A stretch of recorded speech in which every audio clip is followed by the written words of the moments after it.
Hello, listeners, and welcome to today's Cult News. For this segment, I am diving into a recent story that was in the news a couple of months ago.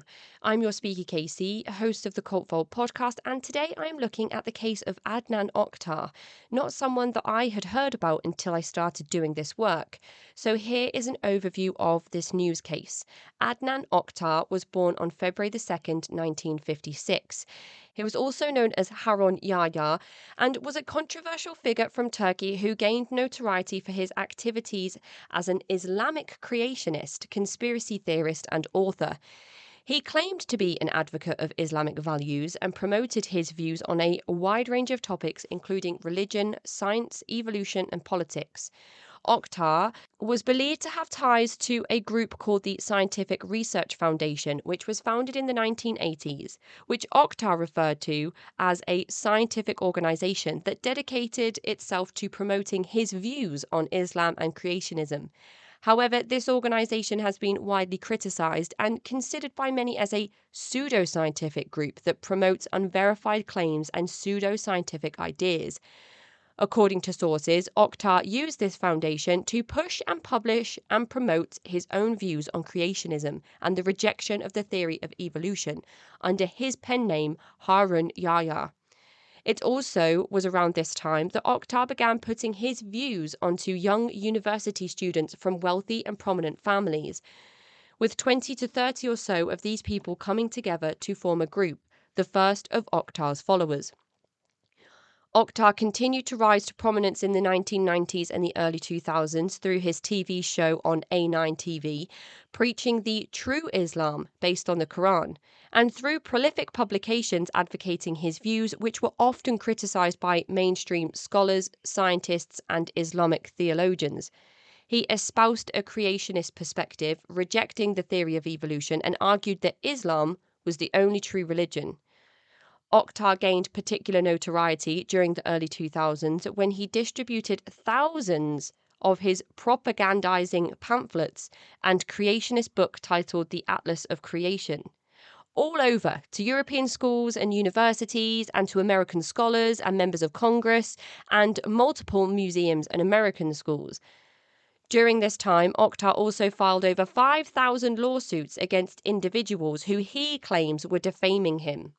Oktar called his female followers his kittens and preached that women should have equality and agency over themselves, all whilst telling them that they need to have bleached blonde hair and Botoxed lips and faces and be almost replications of each other.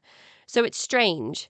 As reported in Vice, his so-called kittens look more like reality TV stars than religious devotees.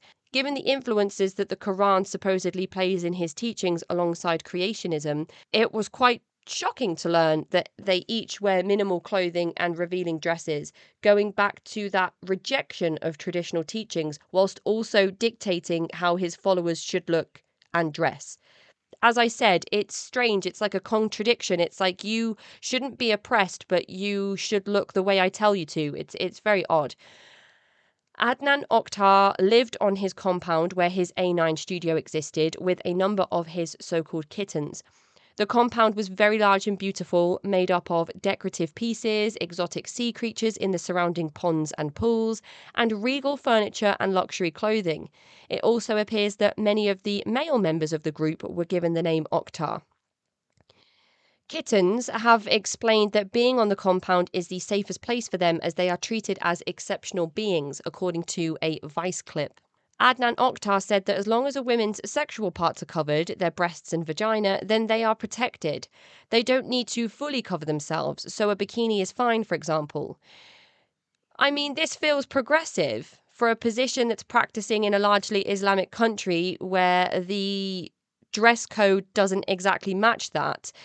But then some people started to ask whether it was actually for the indulgence of the leader and not for the empowerment of the women. And that question seemed to answer itself when Adnan Oktar was arrested in July 2018 for crimes related to the sexual assault of children, financial fraud, sexual assault of female followers, holding people captive, and even being charged with criminal espionage after being accused of having links to an exiled cleric who the Turkish government accused of masterminding a failed military coup in 2016, which killed 251 people and injured a further 2,000 people, according to the BBC, although the charge of espionage was later dropped. Tons of Oktar's followers were also arrested and charged with sexual abuse, counter-terrorism laws, and tax offences, with many of them receiving wild sentences like 8,658 years in prison by the Court of Istanbul.